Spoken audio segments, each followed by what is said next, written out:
What's up, guys? Welcome to another subscriber Q&A, and this one is for October. Now, this one came up a bit late, and it's because of the World Cup, and hope you guys don't mind it. But yeah, better late than never, right? So we're gonna get right into it. We have a question here from Rebel. What's your favorite childhood games? And my favorite childhood game or games are I have a few of them. It's Super Smash Bros. Brawl, and that's on Nintendo 64, Super Mario 64. Then we have a really old game called Tibia. Now, many of you probably don't know Tibia. It's basically like RuneScape but in Paint and really bad coding. And other than that, you have Counter-Strike 1.6 and World of Warcraft. Like that's my favorite childhood games. Let's go for next one. You mentioned that you've done intermittent fasting for 7 years. I think that's right. So how do you combat the hunger? Yeah, I've been doing intermittent fasting for 7 years, and I used to do it way more. How to say harsher, like really harsh. I would do. I think it was 4 hours of eating and then 18 hours of. No, it was 6 hours of eating and then 18 hours of not eating, so to say, fasting. And I reduced it because I don't need to do that much. So how do you combat the hunger? Well, I would drink water whenever I get hungry. I would try to get over the first 15 minutes of the the hunger, or maybe not even 15 minutes. Sometimes it could be 5 minutes, because that's like the hurdle. It's like a sugar craving. Once you get over the like 15 minutes or get through, then you pretty much defeated the craving, so to say. Fair Dust, what are your 3 biggest pet peeves? My 3 biggest pet peeves are people who walk slow in front of me, like really slow, like body blocking in real life. People who, well, this is about behavior. Usually it's behaviors for like the people do. So people who walk slowly in front of me. If I'm texting someone and we're supposed to talk like over the phone, so to say, like calling, but then they don't answer and they text me right after. That's another pet peeve. And then a third one.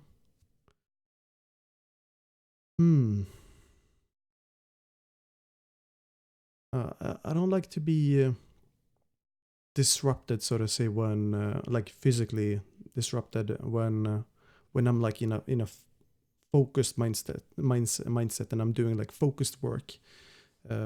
It's how to say it's like being pulled out of the water as a fish. Like it's that intense of an experience to me. Like it's literally like the whole focus is gone and I have to restart the process. That's another pet peeve. Pick says, a question here. Not sure you can answer this, but how well informed are you about off-season juice? Some people, not even in Overwatch, like sometimes seem to know everything. Others just ride it along, and some people just have no idea. So,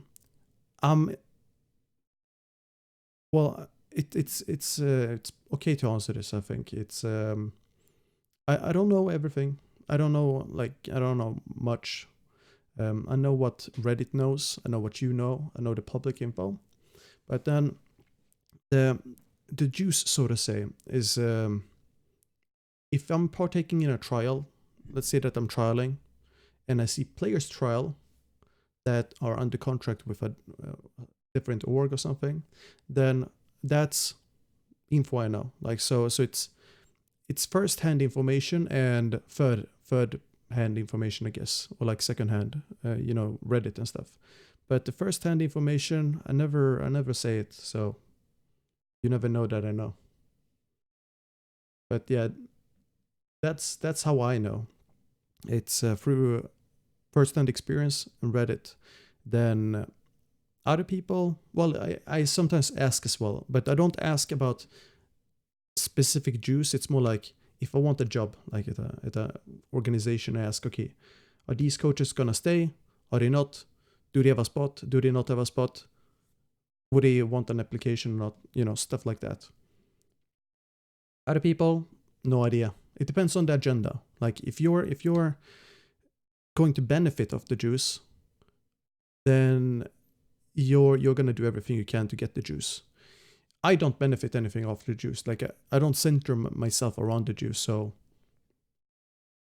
I don't need to know much, and that's why. Okay, if you weren't doing Overwatch, what would you be doing instead? I would be a software engineer, I think. That's what I was doing before Overwatch, and I left it for Overwatch. So yeah, software engineering. I would be coding. I would be in a cubicle. No, I wouldn't actually. I would probably make something. How to say? Well, obviously I would make something, but I would try to make my own apps or like my own games or something. Like I would try to find a job after study or like while studying or whatever, and then have a side gig where I sort of build my own company, not necessarily company, but you know, some like entrepreneurship. I think that's the word. Like I love to. I've always wanted to like sell stuff, so to say. Not necessarily to gain money or to get money. It's more like I like to produce and I like to how does it sell it. Same thing with coaching, for example. Now, coaching is not necessarily selling a product to you, but it's selling ideas, you know. And the gain for me is seeing, you know, someone improving, not improving, but gaining something from my product. So it would be like if I make a game, it would be an entertaining game. It would be a funny, like not a funny game. It would be like interesting game, I'd say, or like thought-provoking game, or I don't know. For example, I like binary Sudoku, and there's not many binary Sudokus out there that are good, in my opinion. And I would make one. I would make it the best version of it, and people who like it, that's the people, or like people who like Sudoku, so to say. That's the people I want to sort of so to say sell it to, because yeah, I would want to see them enjoy it because there's not much else out there, and then I create something for people who are similar to me. Next up, Fairy Dust. Do you ever get frustrated when doing VOD reviews? Do you review your own VODs on stream? I never get frustrated when doing VOD reviews. There's nothing to be frustrated about, so to say. Sometimes I put on like how to say, I don't sugarcoat it. It's more like I add some flavor to the VOD review, if that makes sense, because when it's a stream or whether it's a stream or it's for a team or for personal coaching or whatever, you need some hook for the attention, right? And adding in some flavor like spice, or you want some salt, or you want some sour taste or whatever, you can like sprinkle it wherever it feels like it's fitting. And for example, if I see a player make a really big mistake in pro play, for example, that shouldn't be there, has no place, it's a really bad thing, and it can cost them the game, then I'm gonna add some spice there, and it's gonna like take your attention, and then that way you'll like take in the information more. So I don't necessarily get frustrated, but it might seem like I do. But yeah, otherwise, like I have nothing to gain from getting frustrated, so I just don't get frustrated. It can happen that I get frustrated when I play though, when I play ranked, for example. But that's a different scenario. Do you ever review your own VODs on stream? I do sometimes. I don't like doing it because I don't center, how to say, the content around it. It's not a bad thing. Like, it's not a bad thing to review my own VODs on stream. I just don't do it because I don't like it. Like, I don't want it to be a thing for the stream or for the YouTube vids or whatever. So I do it sometimes on rare occasions, but otherwise, no, not like on a regular basis on stream. What are your biggest vices? Now, I don't know how to answer this one because, answer this one really. Yeah, this one is a bit, how to say, difficult, so to say, to answer because I don't really. Well, I guess my biggest vice is that I don't sleep enough. Like, not in a bad, well, not in a, oh, I don't sleep enough because I work too much. It's more like I don't like sleeping. So, you know where that leads? It leads to lack of sleep. And then in the long run, it affects me, right? I'm aware of it, but I just enjoy, like, I enjoy staying up late, and it's because I just get way more energy. I don't know how or why, but I just get so much more energy, uh, especially around like 1 a.m., 2 a.m. Like, I get creative spurts, and then I like to just capture that moment and use it. So I think that's one of my biggest vices, like staying up too late.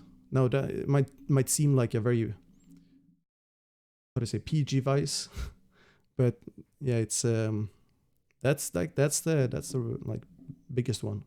Otherwise, I don't really have any vices. Maybe, I guess, sugar, to some extent, probably that. But yeah, also, what has been your biggest personal gain from streaming, not financially related? Um, I've learned communication skills. I've developed my communication skills a lot. Um, that's one of the biggest personal gain. Then self insight. Oh, well, developing, like, what's the word for it? Like, you know, when you try to see, like, look inside of yourself, so to say. Developing that skill has helped me a lot.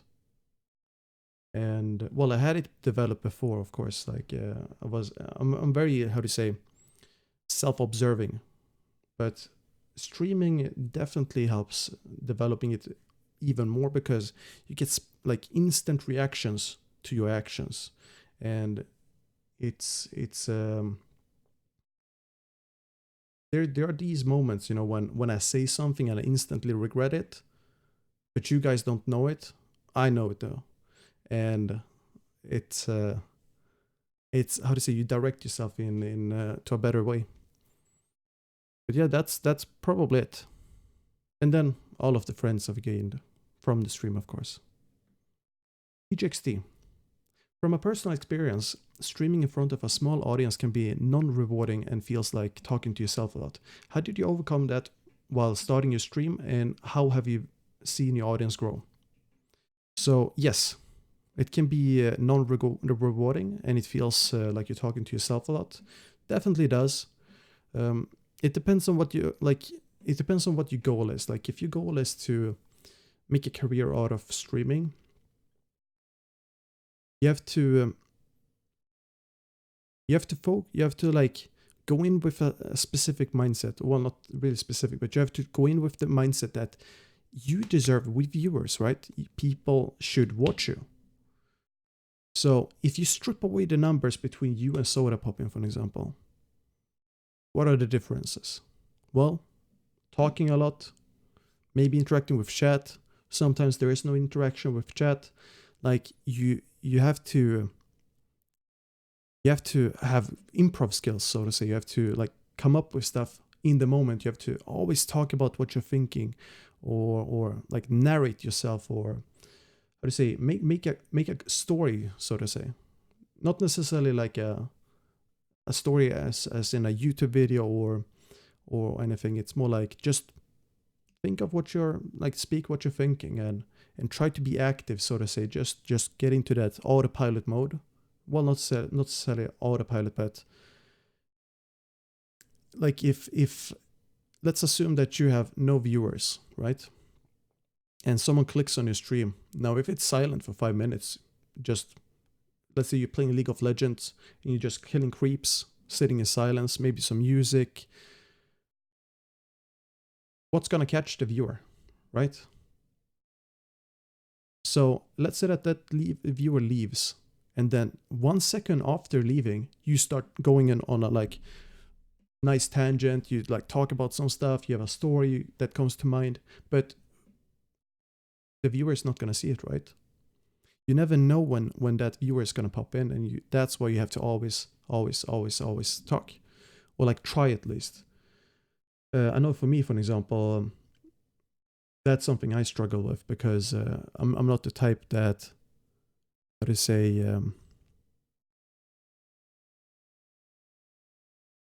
this is one of those moments.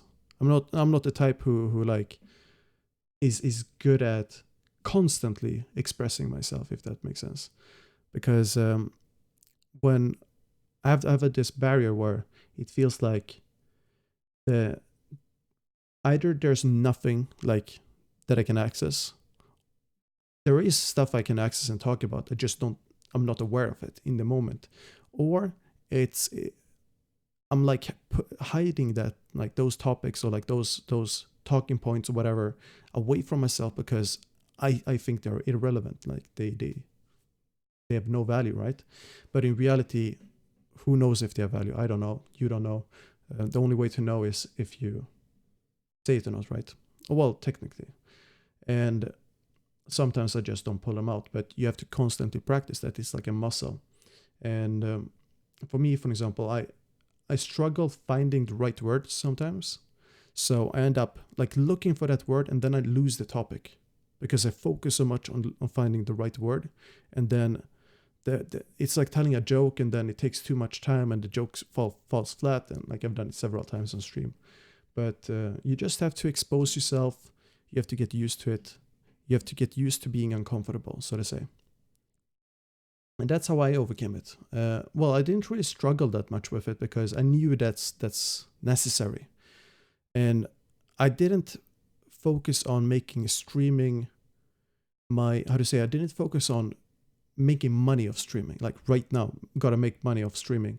I focused more on the content. Like I tried to make the same content I would make for 10 viewers as I would for 100 viewers or for 1,000 viewers or for 1,000,000 viewers or yeah. So I turn off the viewer number. I try to never look at it, and you don't know it, but I dislike when people tell me how many people are watching. If you're one of those people to type in the chat how many people are watching, just go with a random number. Next time, like just tell me a random number, like 40,000 people or whatever. I don't care if it's the right number or not. It's as long as I don't get sidetracked, it's fine. And that's what I do. Like I try to make the same content for one viewer as for 10 as for 100, and just keep reminding yourself that, because it's easy to feel like you're alone, to feel like you're struggling with the growth, to feel that other people are gaining viewers, you are not gaining viewers. And yeah, a real big tip is that I noticed this myself, and I get told this a lot, directly and indirectly, by others who have successful streams, but also are educators, like to help others gain followers and so on.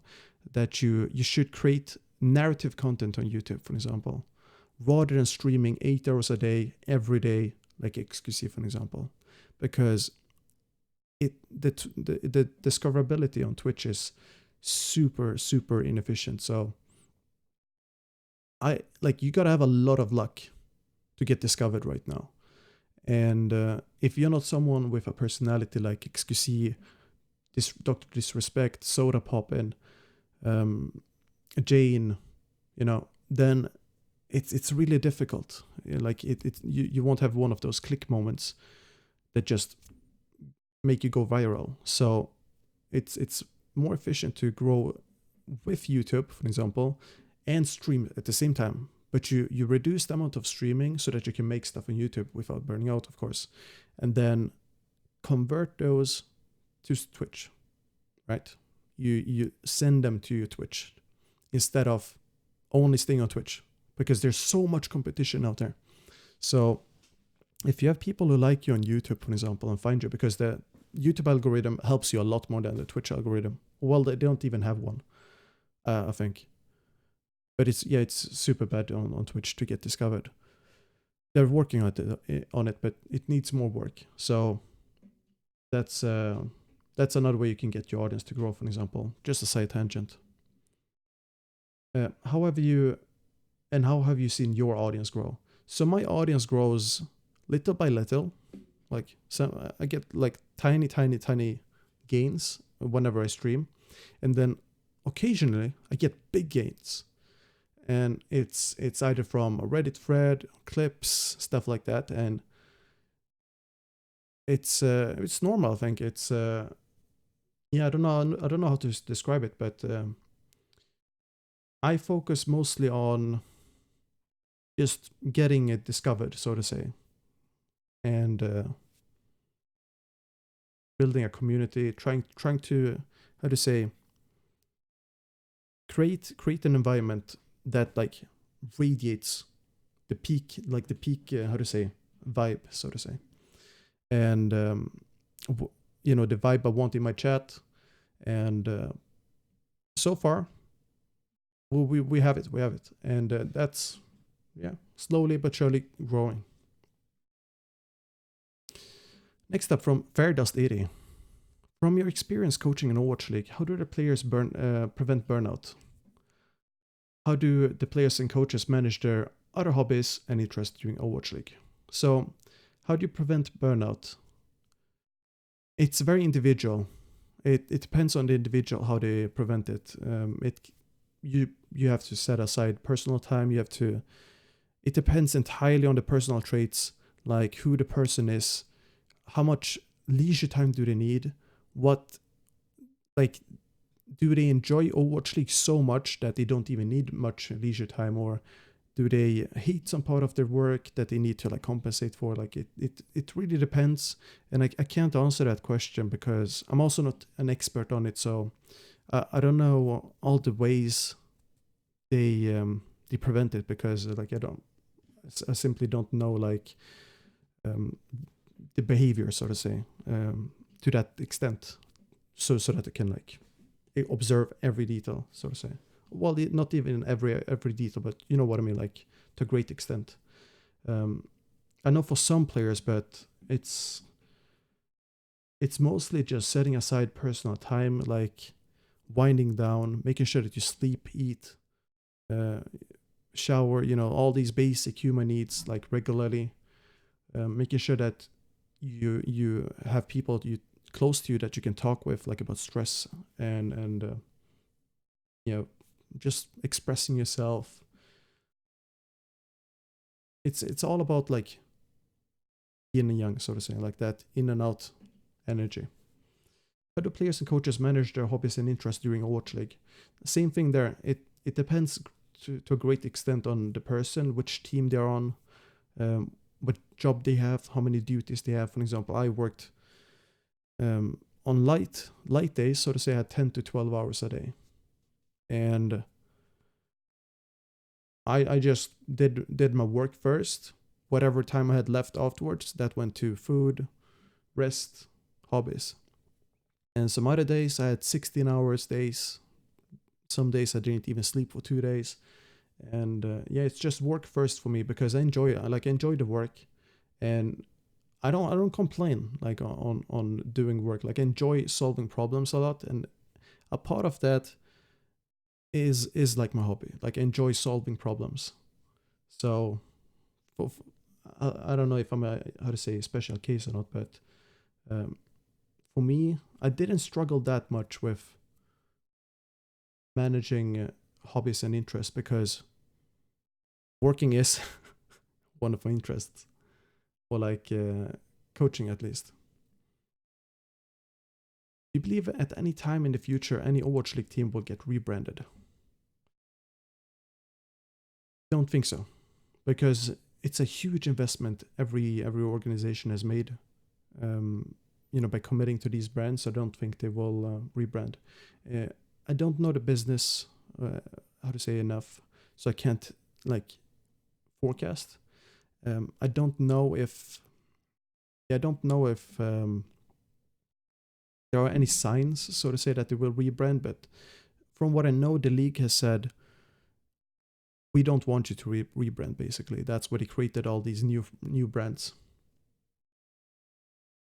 From Hicks, do you believe Overwatch League will last long like professional League of Legends and CSGO did? Yes. The organizations invested a lot of money,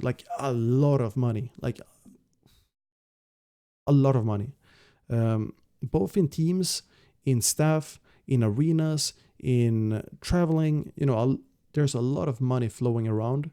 Same thing with Blizzard. So unless like there's unfortunate events like the money runs out, or like the game like dies or whatever, then yes, it will last.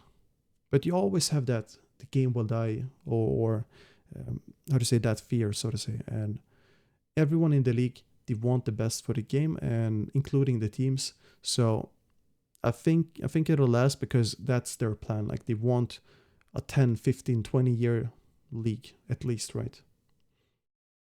So I think so, yeah. And that's all. Thanks so much for watching, and feel free to join my Discord so that you can take part of our amazing community. If you want to send in questions without having them be subscriber Q&As, just type them anywhere in the appropriate channel, and say hi if you want to get to know people, game with people. If you want to send in questions for the November video, go right ahead. There's a link down below. And if not, then that's fine too. Make sure you follow me here on YouTube, go on Twitter and Twitch. And I don't use Instagram much yet, but go on Instagram too. There's links down below. And yeah, thanks so much for watching. Hope you liked it. See you next time.